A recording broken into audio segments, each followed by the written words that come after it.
I want to keep evolving and changing. Totally. That should be, something that you want. And I want you to keep falling in love with these versions of me.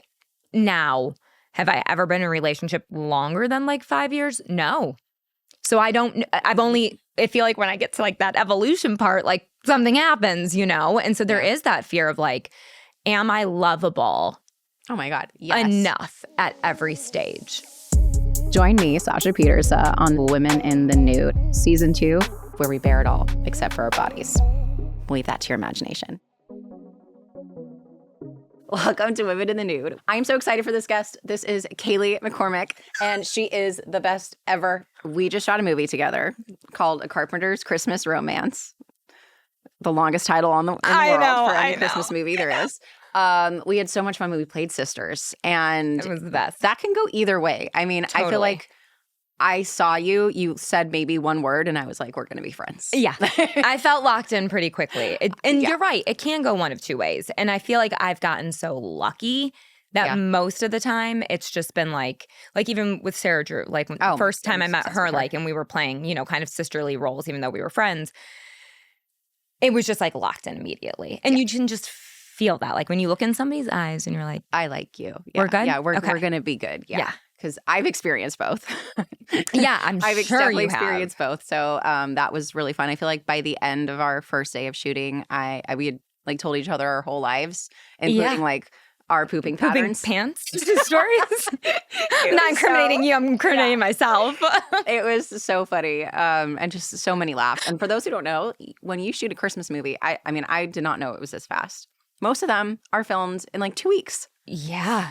That is bonkers to me. Like there is a formula to these kinds of movies. And I want to just give so much credit to like the actors and actresses on these quick turnarounds, because I don't think people understand the amount of words that you're having to memorize is insane. And sometimes it's not like the most easy dialogue to get out either. Right. Or at least the most, like, trying to portray it naturally can be difficult. I think the other thing is most of these movies don't have a lot of people in it.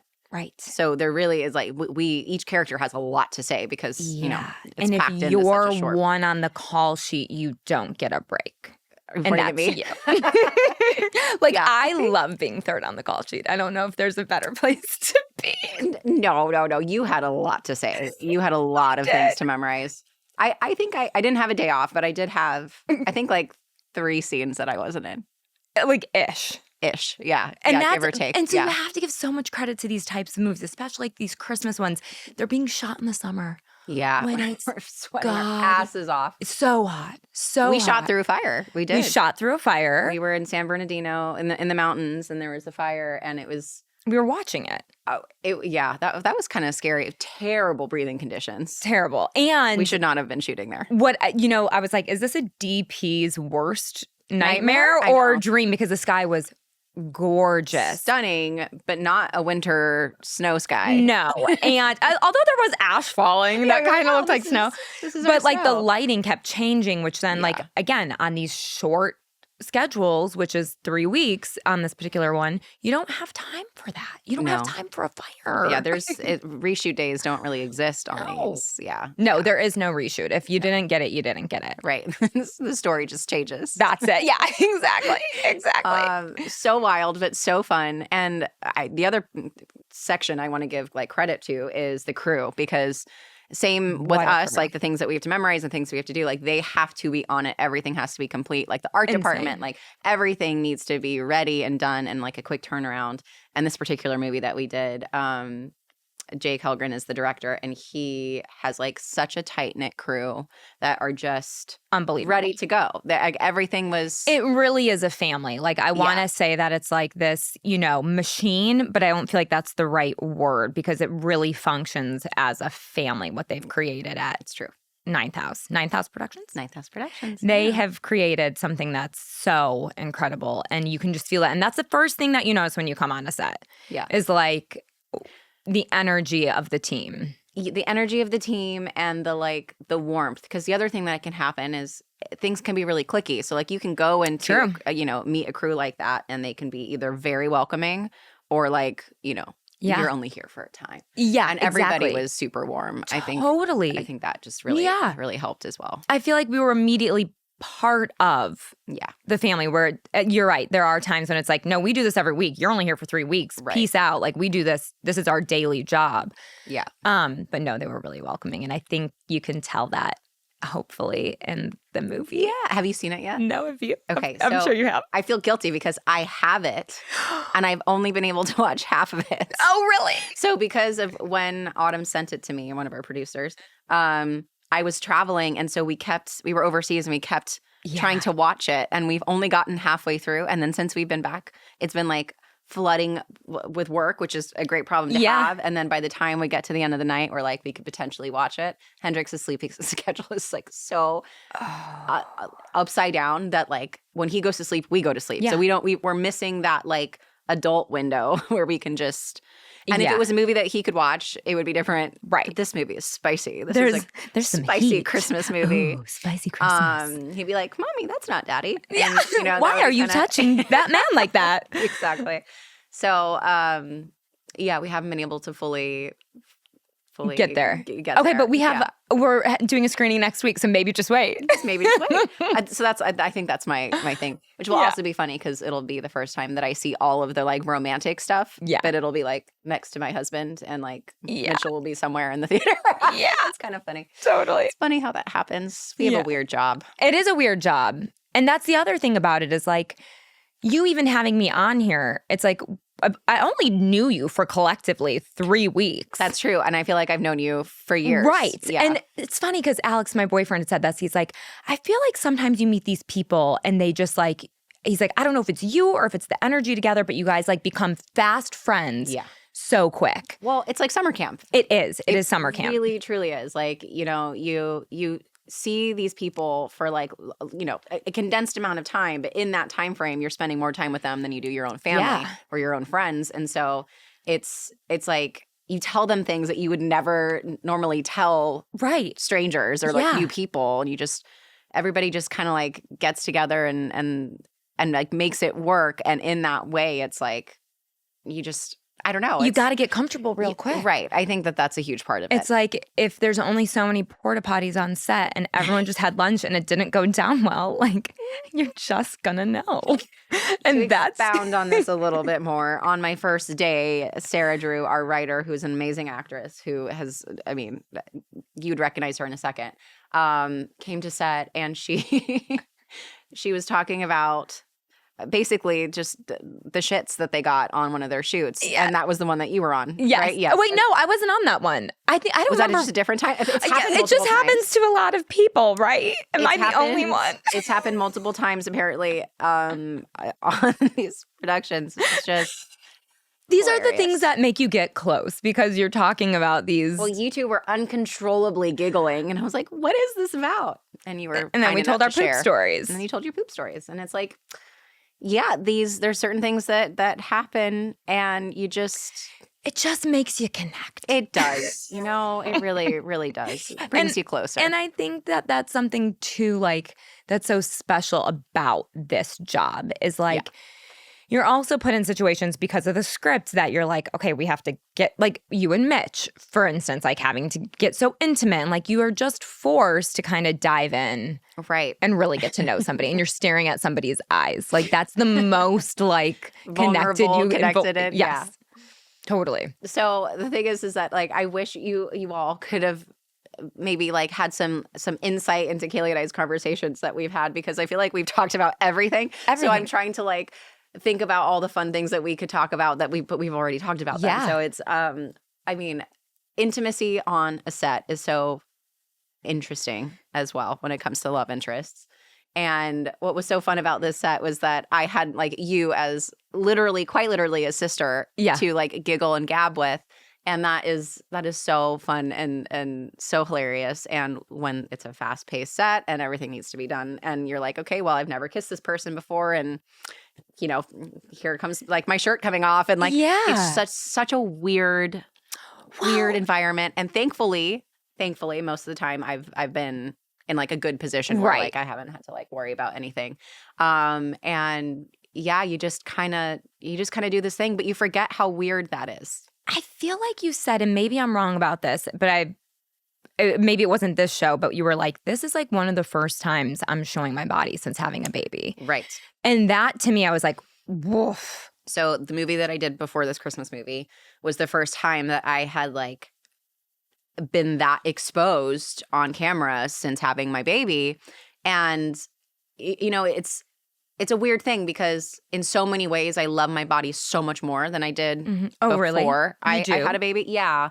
I feel stronger. I feel like more comfortable in my skin. It's like it's a weird thing that happens after a baby. This. Like yeah. But also then there's also all of these insecurities. And so like I have lots of stretch marks on my belly from giving birth to a child. But my belly got so big, it was insane. Really? I was like, really? Are we sure we only have one in there? Like, how is my belly this big?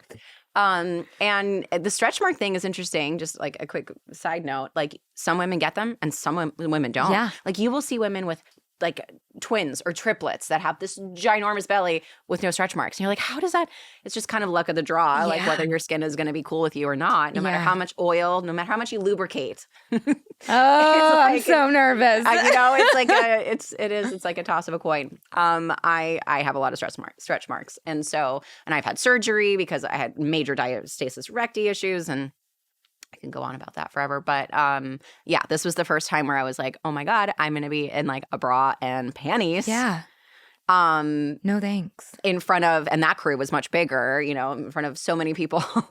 And you have like your close sets when you're that intimate and whatever, but it's still like, it's still a handful of people. Right. And most of the time they're all men. I had an amazing intimacy coordinator on that project, Celeste, who I was talking to you a little bit about that. Like I would, if I have another project like that's that intimate, like I would just want to fly her in. I'll be like, because she lives in Utah, I'm like, you are my choice. That's awesome that you felt that safe. Because in a way, I think we were saying this too, like now sometimes with intimacy coordinators, you're like, you're making actually more uncomfortable. Right. Like this is actually just. We did talk about this because who was it? It was someone on set. We were talking about how they can make it worse. And how it actually makes it more uncomfortable, or it makes it feel dirty when it's not, when it doesn't need to be. This is just, he's putting his hand on my hip and coming in for a kiss. Yeah, it's like it can be really PG. This doesn't need to be. It sometimes makes it worse. So it really depends on the person and the dynamic. And I understand it. I'm not here to say that. I'm not trying to say that. Totally. I get it, but it is a fine line, and that's a really difficult job. A very difficult job, and I think it ultimately is just like every mix of personalities, every situation will be different. Yeah. And ultimately you just want to be on the same page. Yeah. But then there's also the aspect of like, you think everything might be fine, and then your first take, it might not be. And it's a weird thing. And my husband is amazing with it. Like he has no quarrels. He's been eased into it. I would say over the years. I also played a lesbian for so long that it was like, you know, it was just, he was like, that's fine. No problem. So he got like, you know, he got the easy transition. And then my first, I would say like real male love interest on anything is one of our closest friends now. Like we double dated like the first week that we started filming. And so like, you've lucked out. Yeah. You got lucky on this. You got lucky.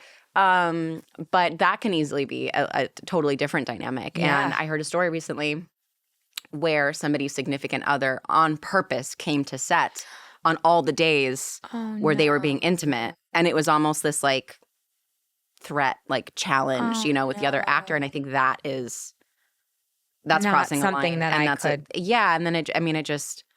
I can't have that dynamic. No, that dynamic is terrible. There was I would never. So Alex, my boyfriend, is in the industry as well. He's a producer, and I almost worked on one of his movies. I've never been in one of his movies, but I was almost going to be. And he had mentioned, he's like, yeah, I don't. And this character was going to have a kiss, a very soft baby kiss, and he's like, I don't know if I want to be on set that day. I'm like, What? What do you mean? You? Like, I would have never expected. He's like, I don't know. Is it weird? He's like, I don't know. It's weird. I don't know if I need to see that. And we were joking about it. I'm like, I would have never expected him of all people because he's like. Sees it all the time. Yeah. All the time. But he was just, and in a way, I'm like, oh, I kind of like that. It would bother you, but it's. Well, actually, yeah. And Hudson's the same way where like he would never want to be on set during that. Yeah. And it's respectful to you too. Yeah. It's like the creative process. Also, like, I mean, putting myself in his shoes, like, I wouldn't want to see it. Happen in that way over and over and over and over and over again. Like it's one thing as a finished product. Yeah, you know what I mean? It's one thing as a finished product, but to like be on, I don't know, that's not interested in seeing that happen either. No. Yeah. And I think that's the difficult thing is like having that dynamic where it's like one person is on camera and one person isn't. No matter how understanding they are. Right. Like we will never have to like see that. Yeah, exactly. So because Alex is behind the camera. Like, well, and Hudson is behind the camber too. Yeah, exactly. Yeah. So it's like we don't have to deal with that. But it is interesting to like, how do you feel about being with somebody who's like in the industry? Like, I never wanted to date an actor. Yeah. Ever. I think we talked about that as well. Yeah. So this is the thing is Kaley and I we have established our views on all of these things. I never wanted to date an actor, not because I didn't want to see them be intimate with somebody else, but because actors are notoriously so insecure and it's a difficult dynamic, not just because you do the same thing, but because you both travel all the time. You're both obviously like with different people all the time.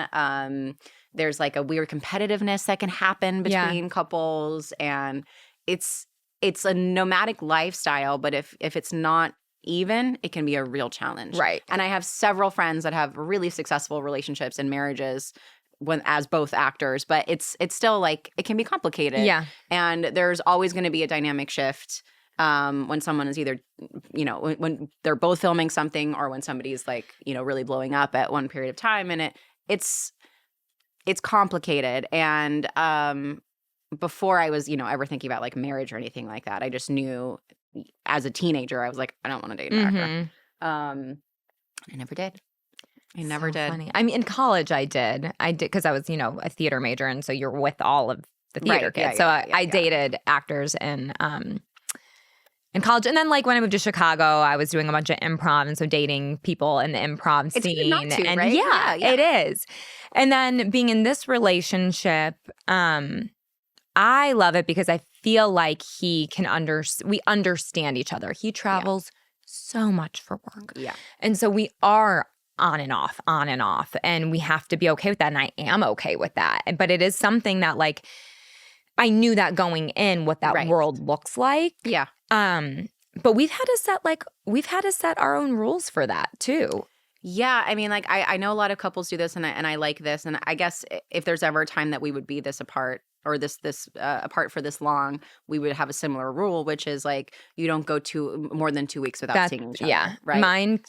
So I used to think 2 weeks. I was like 2 weeks is fine, and then I was like, I think it's like that 10-day mark because what would happen is like the 2 weeks would actually turn into like 15, 16 days. Right. You know what I mean? Right, and then there's like, and you just get, for me, too comfortable.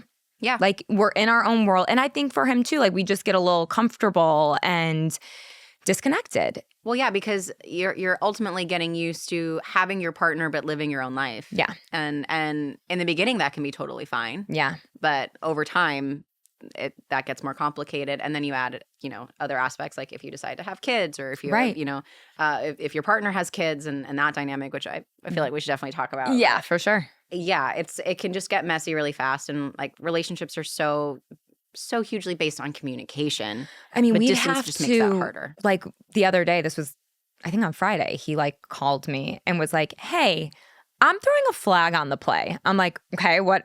I'm like at work, and he's like, "I feel very disconnected from you right now, and I just need to say it, and we need to address it and do something about it." And I'm like, "Okay, well, you're leaving in like a day and a half to go to Canada for work for a week. Like, how are we getting?" But we have to figure it out. We have to huge applause for Alex. I know. I love to see that. Yeah.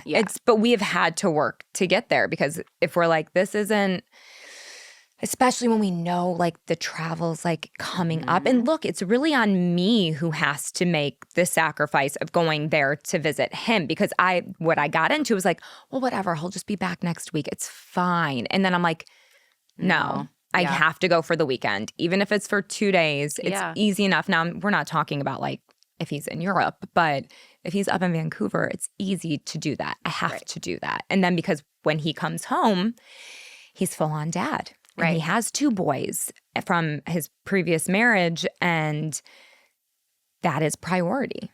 Right.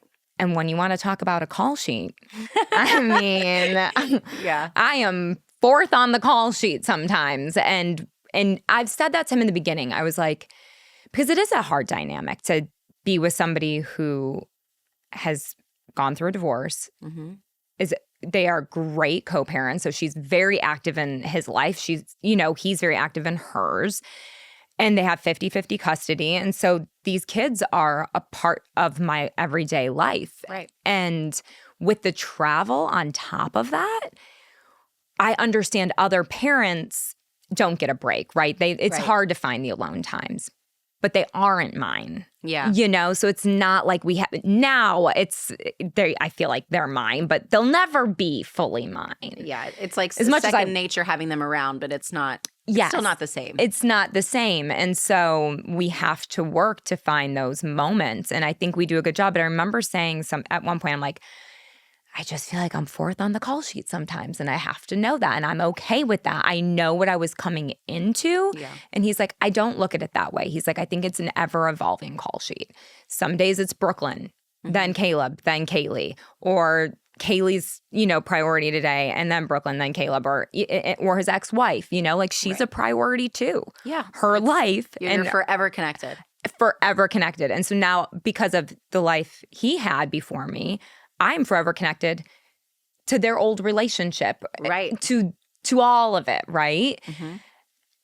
And I never would have ever in a million years think this is where I would have ended up. Yeah. But I'm so grateful for it. Like, I remember always saying, like, I just want a house full of boys. Like, one day, like, I just want a house full of boys. I want to be a boy mom, and like, and I got it. I mean, I fully got a house full of stinky boys. And when you first started dating, how old were the boys? How old were they? They were like 9 and 11. Yeah. That's a hard age. It's a fun age. Yeah. But it's a hard age to come into. Oh, yeah. Yeah. And and they had been divorced for a while at that point. So I think it wasn't like somebody new was coming in. Like they were and to that, their mom's in a great relationship too. And so like there is kind of this modern family flow. But yeah, it was hard. And I remember saying to him, like, I don't want to meet them until there's a lot of love here. Yeah. Like, not just us saying I love you for the first time. I mean, like, a lot of love here. Yeah, commitment. There needs to be we're not bringing children into this. Yeah, which is really respectful of you, because I think there's probably a lot of women out there that like the idea of it is so fun that like they want it to happen immediately. So let's jump in, and that can be disastrous. I mean, it makes me even nervous talking about it, like thinking about how it was at that part, because the stakes are so high. Yeah. And their rule, him and his ex-wife's role, is that they had to introduce their new partner to, like, I had to meet his ex-wife first before I could ever meet the kids. And I think that was like, I like that too. It was just, it's the right thing to do. Yeah. And I never expected it to, again, I don't know if this to look this way, but it definitely like helps kind of like set a tone for what this was going to be. But then also when you are dating somebody who has kids in a previous marriage, like, and because I said like there needs to be a lot of love here, things go quicker. Yeah. You know, like the relationship developed a lot quicker. Yeah. And we got into like the depths of I guess the core of I guess what matters to us in a relationship. Right. I mean, which in a way, I mean, that's what you were looking for, yeah, right? You were exactly at the point where you're like, I don't want to fuck around anymore. Like I want to find somebody. Well, and I had just come out of like the biggest heartbreak of my life. And, you know, it was like maybe 8 months or so after that. And I've been doing so much work on myself, like therapy twice a week. And I really felt like I was coming into who I truly was, and I didn't need anything from anybody. Right. And so meeting him, I didn't have like that much to lose. Like we met through my best friend was directing his story. movie. I think you should tell the story. It's a cute story. So he was he was producing a film in Ireland. And this is like COVID time. If anybody so gorgeous. And my best friend was the director on his movie. And she just gets there and she's telling me, she's like, I do not like this producer. We got in a huge fight. I heard him talking about me. He's such an asshole. I'm like, okay, he sounds horrible. And then like I kind of coached her through it. I'm like, well, maybe you just need to find a way to win him back and like find a common ground. That dynamic is hard, yeah. Yeah, but all I hear is that this guy's just an asshole. What a dick. And I'm like, sounds terrible. And so then, she starts filming. We're not talking as much. And when she gets back, she's like, I really want you to like meet my producer. And I'm like the asshole? The asshole? Absolutely not. I'm not interested. Like, no, I love him. We like fell in love. We're like best friends now. I'm like, what? No, thank you. What happened? Exactly. Like, what happened? And now I know he's just a smooth talker and can like fix anything. So very producer of him. But while they were there in Ireland, he kept being like, I don't know, I feel like you should introduce me to like one of your friends when we get back to the States. And she's like, okay, well, what do you think about this type of girl or this type of girl or this type of woman? And he's like, I'm okay with that. Like, she's like, how do you feel about a woman who like really likes to sleep in the morning? And he's like, no, I couldn't handle that. Like there were all these little things. And he says, looking back, he's like, I thought she had all these different women that she was going to introduce me to. All these women. And he's like, and when I met you and started to get to know you, I realized it was only ever you she was trying to hook so sweet. Me up with. Yeah. And so when I met him, I was 100% not interested. Like I was like, this is the asshole. I'm good. And I just like immediately I sat down, I was like, so why'd you get divorced? Like I just had I went in with like zero filter. Yeah. And I think that's also what like connected us. He was kind of just like, oh, okay, here's why. And like starts like saying, his story. And I remember my friend Claire sitting next to me, the one that introduced us, was just kind of like, grabbed my leg and was like, what are you doing? Yeah. This is not how you date. This is not how you date. This is not how you do it. Do not interrogate. I'm like, would you ever get married again? Would you have kids again? Like, I mean, flat out just asking these questions because, I mean, that was like maybe 3 dates and I asked those questions. But it was kind of like, what is there to lose? Let's just be as honest as possible. Yeah. It's all of those and like showing your best colors, which obviously we all do. We understand that. But like, it's the hiding things and how long it takes to uncover. And it's the truth. I mean, like I've had friends that are like a year and a half into the relationship and their partner was like, you know what? I actually don't want kids.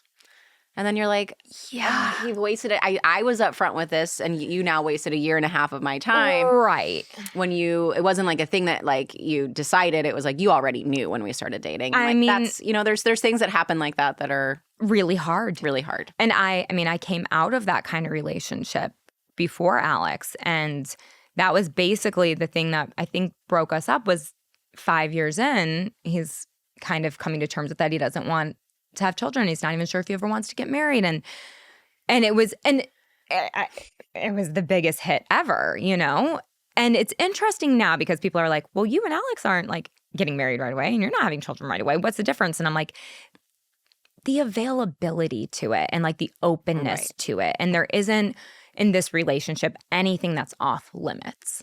Yeah. And that to me is everything. Like when everything also can be things together. Yeah. I mean, the things that I'm being offered in this relationship are obviously so plentiful. Otherwise, I wouldn't be here. But limits, like I'm not good with that. I need to know that we have space to like plant new trees, plant new things, like at any time we can pivot. Yeah. And I think growing together, like that's the biggest blessing that Hudson and I have had because we've known each other for so long is that we've grown in the same direction. I know. And as much as that is also luck, it's also preparation, right? Yeah. It's like, we've made it a point to like be so full of communication that like we always know where we're at. Yeah. And good or bad. You know what I mean? It's like how are we fixing things? How are we growing? How are we changing? How are we like making things better? And now with Hendrix as the added element, it's even more important to make sure that is happening and going in the right direction. And that's all you can ask for in a relationship is like, let's be open and honest and see how can we make the best life together. Did you guys ever have a moment where you were like, we're young and we're making this decision? Because you guys how old were you when you started dating? 19. Right. Yeah. Right. Babies. Yeah. And so like, is there ever been a moment where you're both like, can we really do this forever? Or am I going to want? I was so sure. You were. I was so sure. And Hudson was so sure about me, but he was terrified that I was going to change my mind. Yeah. His fear was that I would meet, the Brad Pitt and like be like, whatever. And I'm like, that is not what's going to happen here. So I think that was always his fear was like they're when I say always, that fear is obviously past. But in the beginning, I would say like the first probably couple years, every now and then that would come up. Like, are you sure?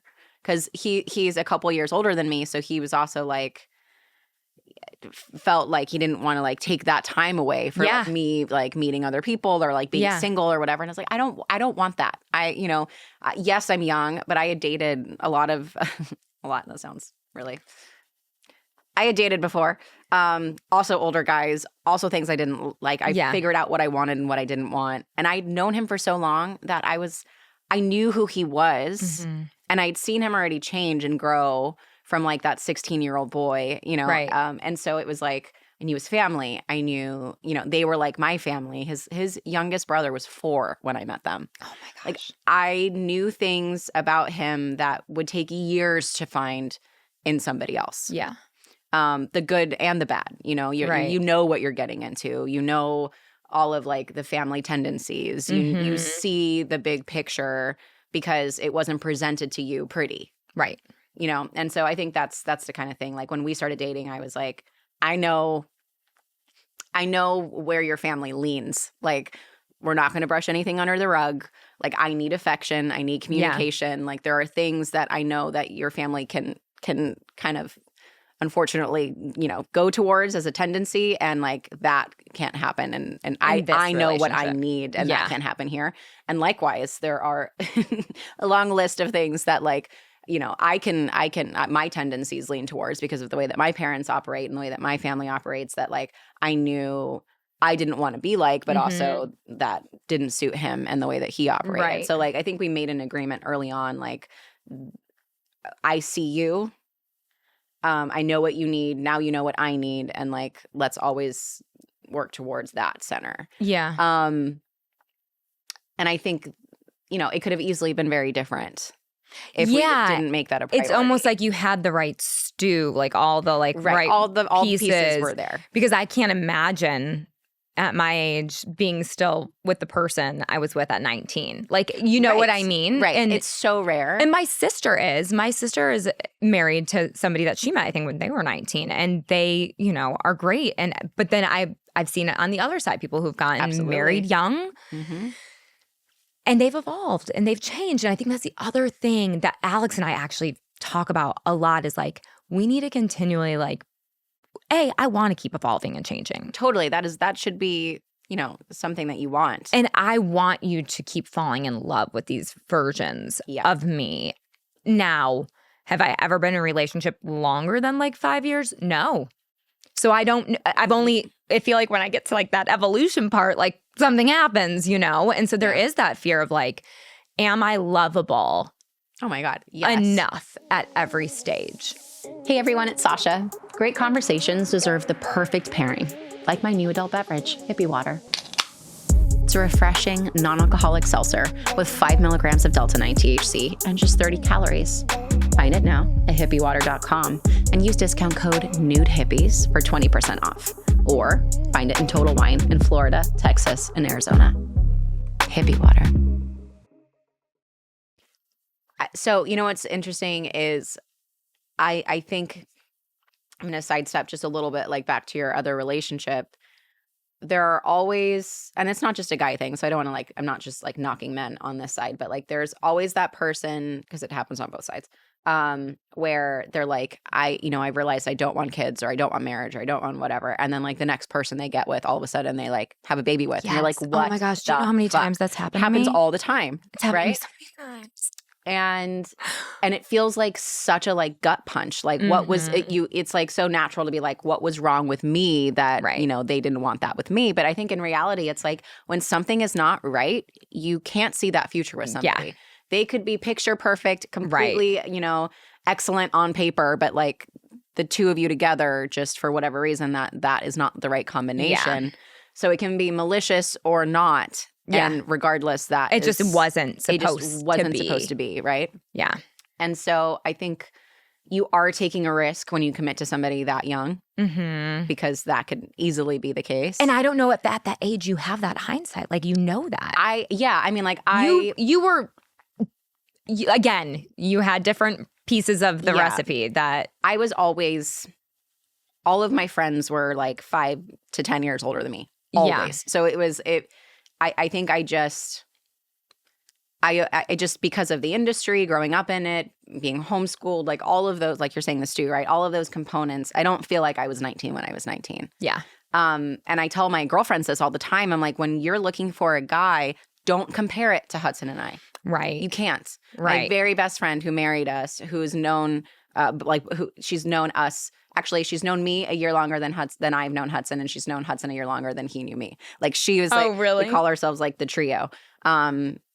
She, especially in her like early 20s, was always comparing her relationships and to what she couldn't find to Hudson and I, because she was like, I've seen you guys. And I want that. I want that. And it's like, well, no, this wouldn't work for you. Right. We have a completely different dynamic, and like it looks beautiful, and it is to us, but it wouldn't be right for you. Right. And it's also now not attainable. Like we met so young, like, you know what I mean? Like, it's so hard to like see my friends who are like the most amazing women. I'm like, you need like you deserve the best guy in the world. Yes. And to see them go through like assholes is just like heartbreaking. But it's that like comparison is like the worst thing that you can do. Is. There's a difference between knowing what you want and comparing. Right. You know what I mean? Right. Like gathering things that you want and don't want is one thing, but like trying to copy a relationship or trying to copy somebody else's identity will like never get you. I've had people, like I remember when we first started dating, people were like, oh, I could never be with a guy who's divorced or has kids. And I'm like, well, we're getting to that place. Like we are in our 30s. Many people are going to come. Many people are starting over. Yeah. And so for me, I was like, at first it was a little scary, but then looking into it, I'm like, thank God I have it this way. Like he came primed. I was just about to say there are so many men that are so much better the second time around, because they've gone through it. Mm-hmm. He understands responsibility. I'm quite literally dating a man. You know, it's the difference between a boy and a man. Yeah, absolutely. Yeah, absolutely. And it's I'm sure often better when like you have your first kid. Like when somebody in that situation has their first baby with somebody who's already got children, it's like all of those little things that you might have to teach somebody on your feet because you're learning. You don't have to do that, or you shouldn't have to do that. Yeah, you know what I mean. Like there's a lot of those like teething periods that can be super challenging. But if somebody's already like some of my girlfriends are like, well, this invisible labor that women talk about, like all this like work that women do in their homes that feel like they're not getting credit for or that goes unseen. And I just don't have that. Same, which is so lucky. And I'm so lucky. I mean, in a way, I feel like sometimes he's doing the invisible labor. I know. I mean, like, again, and he's said to me in the past, he's like, I had to do this all on my own. When we split up, I had to do it all on my own. And so he had a really hard time giving me responsibility in the home and with the kids. And that's interesting. Yeah, he was scared. And I remember like kind of saying like, this is a hard part. Like, I need you to give me some of this. And he said, I'm kind of scared to give some of that up because what if it goes away and I've become dependent on that person, right? And I'm dependent on you to, right. And then it goes away and he has to like go back into doing it all himself. And so. Yeah. I mean, and it's a great point. I mean, I'm also lucky with Hudson's dynamic where because he comes from 9, it's a family of 9 kids. Oh my gosh. Comes from 8 siblings. They started just taking care of each other, right? Yeah. And like all of those chores, all of those responsibilities. Whereas on my side, only child, I didn't have one chore. Keeping my room tidy, which I barely did as a kid, was like my only chore. Because in South Africa, that's just kind of the thing, right? Unfortunately, like most people just have a maid. Okay. Or it's the mom or the wife of the house that like just takes care of everything. Okay. And so the children don't generally have responsibilities. Interesting. And so, I got to a point where I was like, I don't even know how to fucking do my laundry. Wow. So I learned all of it. Yeah.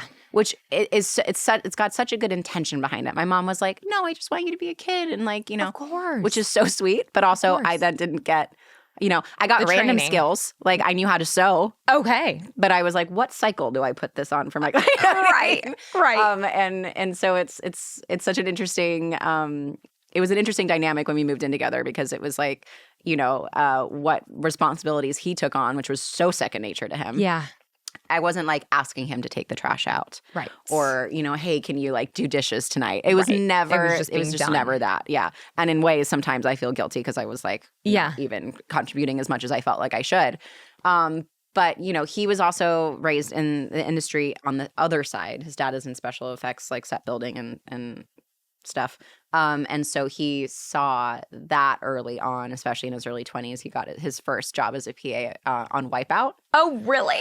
And so what a fun show. What was so cool about that was like when we started dating, I mean, he had been working on that type of thing beforehand, before we started dating. But like there was no like, hey, like, honey, I'm coming home late suspicion because we both understood.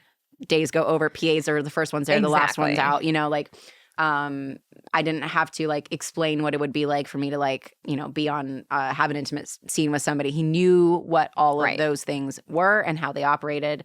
Doesn't mean that like you're okay with all of them. Of course, there's like a period of like understanding it, but like there was never that like, because you're not an actor, I feel like I have to like overcompensate in any area. Like I'd never had that, especially at that young age. Like those things can be really difficult. But yeah, I got lucky on the like the housework front. Yeah. And seeing girlfriends go through that. Right. And so it's hard for me to sometimes like relate because I'm like, well, you guys are all like, I could never date somebody who was, I'm like, divorced with kids. I'm like, but that comes with a lot of perks, let me tell you. It does come with some perks. It does. And, but yeah, I mean, like, still, he's not great at the dishwasher. And, it's also raising children because I have this is my whole thing that I'm trying to work on and I talk about in therapy all the time. I have a really hard time with entitled children. Entitledness in general. Yeah. Oh, like, it's just like the thing that can make me fume. And I think about the baseball pants. Sorry. Please. And like working in Beverly Hills as long as I have and like watching like as a server for many years in Beverly Hills, watching parents just leave messes and messes and their kids running everywhere and you're trying to carry a tray and you have a kid crawling between your legs and they're and nobody's wrangling these children. And so sometimes I get like nervous that we're raising those kinds of kids. Like, so now I feel like I become so like militant and I'm like, wait, but I also want to be like this mean, wicked stepmom. I need to find balance and let them be kids. Yeah, it's a hard balance. It's really hard because I'm like, well, we don't instill it. Like my sister always says, she has one son. She's like, it is my job to not put another asshole in the world. There are plenty of assholes in the world. Yeah. My duty is to make sure there's just not one more. And that's, like I'm always wanting to make sure like we have I'm so lucky that I have the kids that I have because they're boys. Yeah. It's easier. Like if it were easier. 2 girls, like I couldn't even imagine what that would feel like, So hard on every level. Hard for them, hard for you. Their mom, like everything. And So I do feel like really fortunate that I have, again, sort of the right little recipe for our family. Yeah. And like you're saying, like, you can't compare what you have to somebody else. Speaking of comparison, like, is that a challenge for you personally of like comparing yourself to his ex-wife? Just like an internal conversation almost of like not wanting to like. Yeah. Do you know what I mean? For sure. For sure. It's like one of those things that I'm like nervous to even talk about, but it's the fact, it's truth. Like he was with this person for so long and they're not. And okay, so then why aren't you together? I don't want to do the things that person did that would get under your skin or whatever it might be. Or I don't want to grow apart in that way. Like, why did you guys let that grow apart? How did it, all these little things. But honestly, like, I think I'm just pretty confident in who I am. That I don't ever compare myself to her. That's great. I just hope that we can work together as a family. And like whenever things are good with them, life is better. Like I'm always like, there have been moments where, they might be arguing about something or there might be something that comes up and I'm just like, remember, you loved this person. You love this person. And he says that. He's like, I will always love her. Yeah, mother your and kids. as he should, as I want him to, she is a huge part of our lives. And the best thing to do is just be like, try to find the family in that. Yeah. I thought about this randomly the other day. I thought about this. Like that to me is like one of my worst fears is like somebody else raising my son. Oh, I mean, I have my friends who are parents say this to me all the time. And so I have so much empathy for her. Like, like you're the type of person that you want in that situation. But it's like that fear is so like, it's a bizarre feeling. And then you think about like, I think about Hudson and like all the things that he has seen me go through physically, mentally, and how weird that is for that to go away. Yeah. And like to then see somebody, the person that you are with somebody else. Like it's such a fascinating thing. And I think there's so many emotions there, even if you don't want that relationship anymore. Yeah. There are so many Your kids are still getting in a car with someone else after that baseball game. Right. Right? Like she has to watch them come with me. Right. Total mind fuck. And and like even in the best case scenario, there's a lot of like hard pills to swallow when it comes to that. So like I see like, putting myself in her shoes and then seeing you and seeing like, thank God, what a good person you are. And like how like the goals that you have are like the correct ones, like the ones that, like a mom can only hope for, as like somebody else coming in. And I have friends that have this type of like mixed dynamic where everything works, which is just so awesome for the kids, It is. I feel like I've heard the other ways and I'm like. Yeah, nothing's ever perfect, but like when everybody can do their part, it's awesome. Yeah. And I do feel really lucky that for the most part, like she trusts me so much. Yeah. Like we couldn't have the dynamic we have if she didn't trust me with her children, And I can't imagine being on the other side of it. Right. I do want to say something about you, which I think is so cool. Whenever you've talked about them, any part, whether it's the kids, or Alex or her, you have been so respectful and so careful with your words, where I think you even said something in the very beginning where like, I don't want to give any details away about them, where you are so respectful of like how precious that dynamic is that you don't want to mess with. It's really important to me. It's really important to like not, run your mouth at all. And I think that is so cool of you that you keep to that standard. It's the most important. Like even if there's something like Alex wants to be frustrated about, not in front of the kids. Yeah, that's so cool. Not in front of the kids. But I just mean like as somebody that you had just met. Yeah, as somebody that you had just met, like feeling comfortable getting to know. Yeah. There wasn't this like, well, you don't know them, so like let me tell you all of these things. Right. You know what I mean? Right. Like, I would never share those things, but like you don't know. People do stupid shit. I'm very protective. You're very of protective, our family. Right. And you were treating it that way, which I think is I want to bring it up because not a lot of people do that. or not a lot of people can keep that in check, even if they want to. You know, it's hard because at the end of the day, you also have, I'm sure, your own frustrations, and like, who do you tell those to? Right. Right. And it's trust in the family dynamic. It's like a therapist. Trust is such a like important dynamic in that scenario. And I just like wanted to make that a point to everybody that like, yes, I know your situation, but you've never crossed a line, which I like appreciate. Thanks for saying that. You know what I mean? And I think this is like it's a topic that I don't think a lot of people talk about. It is hard to be a stepmom. It is. There's so many lines that you like. It's like, you know, going through a minefield where you're like, I don't want to. I mean, it's so hard. And so that's super, super cool of you. Even when you say I love you to these little kids and they don't say it back, you just keep saying it. And you know that I know that, and they do now.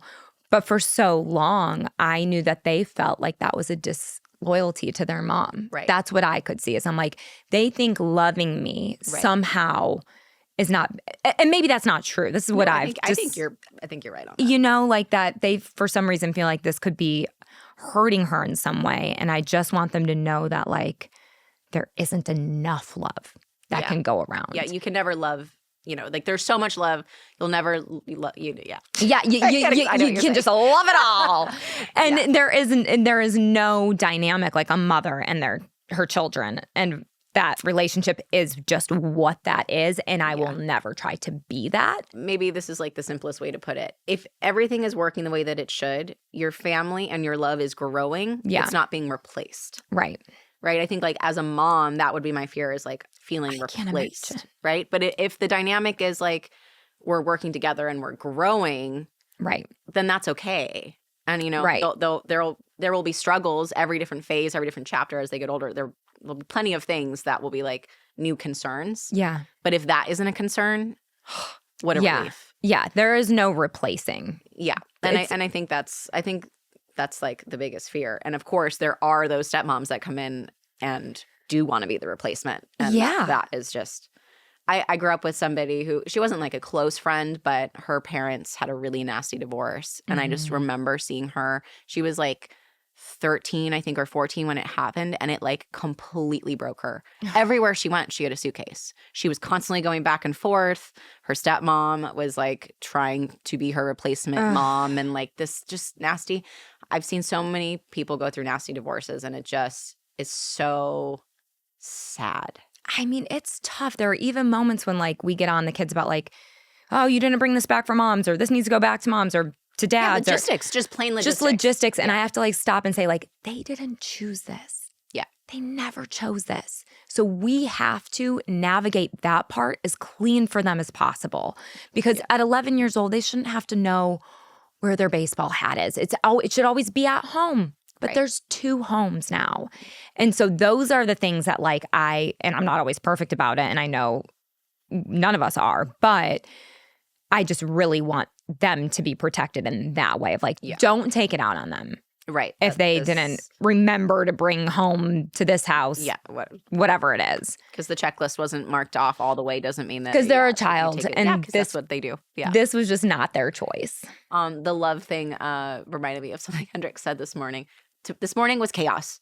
I had such a chaotic morning, I'm so sorry. No, it's okay. But Hendrik's like woke up at 3 a.m. and it was just like, you know, my poor Hudson, like went into his room instead and like let me sleep, which was so sweet because we have a long day. And it was just, you know, that type of collaboration is so nice. But Hendrik's was like this morning definitely feeling like a lack of attention. Mm-hmm. Hudson had to get on a work call. I was getting ready. I was running late, all the things. Mm-hmm. And he brought in this like robot dinosaur thing, and he sat on the bed and he was playing with it and whatever, and I could hear his little like conversation that he was having with himself, and it was like, can you play with me? I'm busy. And I was like, my mom heart was like, fuck, right? Kill me. And we never just say I'm busy, but yeah, you're like we don't even say that. I'm like, we don't even use that word, right? But then he goes, but don't worry, you are so loved. Oh, Kyle. And I was like, trying to put my mascara on while I'm like, like a tear's coming out. I was like, So like the way that Good they like job. interpret, I don't know about that. The Really? way that they interpret things is like you're 4, and the way that you're processing that information is so cool. I didn't want to cry about it. Didn't think I was going to cry about it. But it really is like so crazy how even at that young age, they're listening to everything. You know, they're processing all of that. Like I constantly, what I do tell them is like, just because mommy and daddy are both, doing things right now, like we're working, but it doesn't mean that you are the most important thing to us.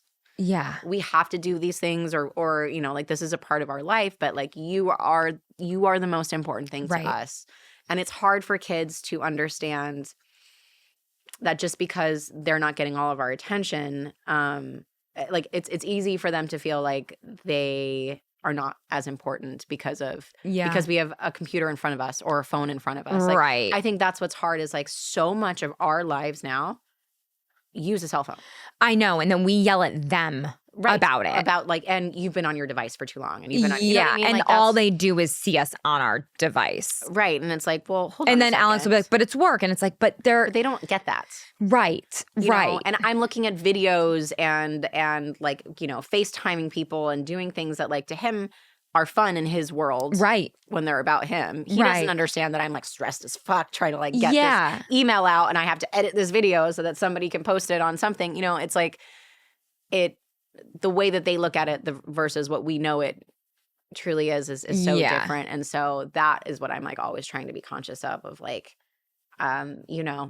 just put the phone down for 5 minutes, even though there's a deadline. Let's try and do something without. And always like looking them in the eyes. Again, this goes back to like just connection and like really just respect. It's just respect. Like even if I'm in the middle of still doing something and they're like interrupting me while I'm on the phone writing an email, I can just be like, this is what's happening. Yeah. Right like now. you just have to flip it over. Yeah. And be present. And it's tough. And I'm addicted to my phone, right? Like I'm on it all the time. And so it is hard to then reprimand teenagers for what behavior they're seeing us do. Yeah. Yeah. And I think about that as like Hendrix being so young. I'm like, what are his teenage years going to look like? Yeah. That's what is so interesting about like the generation that like we grew up in, which is we saw this like progression of technology, whereas they've like had everything here. It's just here. Yeah. So I don't know what his teenage life is going to be like because I think it's going to be in so many ways not relatable to us. Yeah. I mean, I'm terrified of thinking of them driving. Like that's around the corner for you. That's yeah. The oldest is 14 and like talking about his learner's permit. Yeah. Like can't wait. Loves when his dad takes him driving. He feels so cool and so empowered. And I'm like, but then there's a cell phone in the car. Right. Like I'm like beyond nervous about it. And I'm like, how can we put all the things in line? And does he see us look at our phone when we're driving? Right. Yeah. And we do. Totally. There was this one time I was just like at a red light looking at my Instagram. And then the red light turned green. I wasn't paying attention. And obviously cars are honking at me. And I was like so embarrassed by my behavior. This was like years ago. I was so embarrassed by my behavior. I was like, okay, I'm going to ground myself from the phone and I can't look at Instagram until the weekend. And the weekend came and I was like, I'm going to see if I can do a week. And then 2 weeks came and I think I was off it for over a year. I just like, because I was so embarrassed at the behavior of like being at a red light looking at like, look out the fucking window. It's LA. Like you could see anything. Like why can't we just let our minds go a little bit? And maybe now bringing that back up, maybe I do need to do that again because it's so easy for me even to like put on a podcast and listen to a podcast on the way home. What if I just didn't listen to anything? Right. So thinking of that, I had a conversation with Hendrix yesterday where I was like, sometimes we just need to learn how to be bored. Oh, yeah. And that is a lesson that I need to like, because then when he's got like no stimulation for a couple minutes, he makes up his own game, which is exactly what I want him to do, right? Yep. Like you don't need anything else. You have a room full of toys. Figure it out. Being bored is so important. So important. And we don't let ourselves do that anymore. I never do. Constantly, being like stimulated by something. I go to sleep listening to a podcast or an audiobook or like I am constantly like, it's just in me. I do need to find those moments of just like quiet and peace, because I mean, that's honestly like why I love therapy as much as I do, is because you're giving yourself that break. Only time. It's like physical therapy for my brain, you know, like it's going to the gym. It's honestly the only thing that, I mean, this was probably 3 weeks ago. I walked into his office. I sat down. I stared at him. And then I closed my eyes. And I did this for 27 minutes. I paid for 27 minutes of silence. And then I finally like opened my eyes and I was like, okay, I can begin. Like, amazing. I've done that a few times now where I'm just like, and what comes up. I was crying in those 27 minutes. I was like smiling. Yeah. Was that like, was that his idea? No. That was you. Mm-hmm. That's great. He is really good at following my body. He'll be like, where are you feeling it right now? You know, like, and I'll be like, it's right here. And once I start doing that, you know, it's allowed me, I think, to be able to come in and just be present and quiet. And sometimes it's just too loud outside. Yeah. Like it's just too loud and I need it to just come down. Mm-hmm. You know? Yeah, you need that break. I feel like I'm at like Radio Shack or Best Buy and all the TVs are on. Yeah. Yeah, yeah. And that's like what my brain can feel like, which is probably ADD, but not diagnosed yet. Probably should be. And it just feels like I'm just constantly like checking into screens every day. And like when I can just shut some of them off. I told this girl, this lovely woman did my hair yesterday. And I looked in the mirror and I told her, I was like, I feel like I have 20 tabs open and I am constantly shifting and like, I feel like I can't like concentrate on any one thing. So. I know. I'm doing like everything half-ass. Yeah, that's exactly what it is, right? And how do we not do that? Yeah. Like I haven't figured it out yet. I want my schedule to look like this, where I wake up in the morning, I, you know, hopefully work out. I like to work out at night, but I need to start working out in the morning. And then the way that I start my day is like by block schedules. Like for an hour, I do X amount. Okay. For an hour, I do whatever. I really hope that I can get to that point because then at least for that time, I'm focused on one thing that I need to get done versus like, okay, I have, you know, a couple minutes here and a couple minutes there. And like what out of the like 100 things that I have to do can I get done in this time? And then I get distracted and then I do this and then I answer an email and then I do that and then I get a phone call. And it's just like, I mean, I look like a psycho if you look at my computer. Like the amount of, like you so said, many windows. I know. Yeah. And honestly, like, I mean, today I was like, I'm going to choose to not go into work today. I'm going to just choose that. 'Cause like after this, I have to go to a writing session with my writing partners and we're on a big deadline. That's exciting. And it's fixed. I have really so many exciting. big things to say, but we did just sign a deal for development with a very big studio. And I'm just nervous to say any of it because I don't know if legally I can yet. So for sure. That is for the so pilot exciting. that we shot. Yeah. Congratulations. Thank you. Thank you. That is a huge deal. I mean, I could talk about that for 14 hours. Okay. So I have this tendency, which is why I'm going to ask you this question. Do you let yourself get excited? I'm having a hard time. Yeah. Like I could burst into tears. Like I'm having a very hard time. Yeah. It's hard to just let yourself. Yeah. I feel like a fraud. Oh, imposter syndrome I is feel like like my number one trait. The amount of like me having to learn my worth the last few weeks. Mm-hmm. Because here you are negotiating a deal. Yeah. And you're with your 3 best friends and not everything's equal. And you want it to all be equal. Yeah. But the truth is it's not. And so you're sitting there with lawyers and managers and studios and you're trying to figure out what the best thing is. And at the very end, I was like, what's best for our baby? Mm-hmm. This project, Yeah, our it's really daughter, hard to put your pride who aside is for she? that. Yeah. And what does she need? And doing that, then I was like, I'm actually happy now. Now I can sign a deal that I'm happy with because it's truthfully the best choice for our child. Right. And that was so eye-opening. But man, you know when people are always like, oh, well, you're just afraid of success. And I'm like, fuck you. I'm not scared of success. Bring it on. I want it. I can't wait. And then some success came and I was like, fuck, I don't want it. It's a lot. Because it means a lot of icky, sticky stuff. That and a lot of change, which was scary. A lot.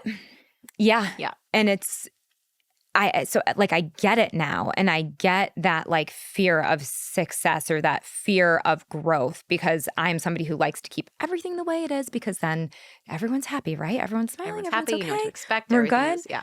But there's so much change coming so rapidly that I just have to like, I got to join or die, right? It's Yeah. You swim. You sink or swim. Yeah, absolutely. And so that I would say in the last few weeks has been real eye-opening. Is like having to ask yourself, what is your value? Right. Well, it's that. And then it's also like a reminder of like most people, if not everyone, feels the way that you're feeling. Yeah, I think so. You know, we're all good at putting on some sort of front. Yeah. But ultimately everyone has felt this way Yeah. at some point. Yeah. You know? And it's, yeah. So again, going back to like the ADD stuff, that is why I was like, I'm just shutting my day down because I can't go into work for an hour here, an hour there, then have to leave to go do this and do that. Like, what if I actually just said I can't come in today? Yeah. What if I just said that and I did? And the response was just like, okay. I'm like, well, I can come in later. Like, I'll come in tonight. Like, I'll do. But it's just like, what if you just do the things that you're doing? Yeah. And not everybody has that flexibility. I luckily do today. But just stop and say, what if I turned this screen off? Yeah. Yeah. Does this one get a little brighter? You know? Mm-hmm.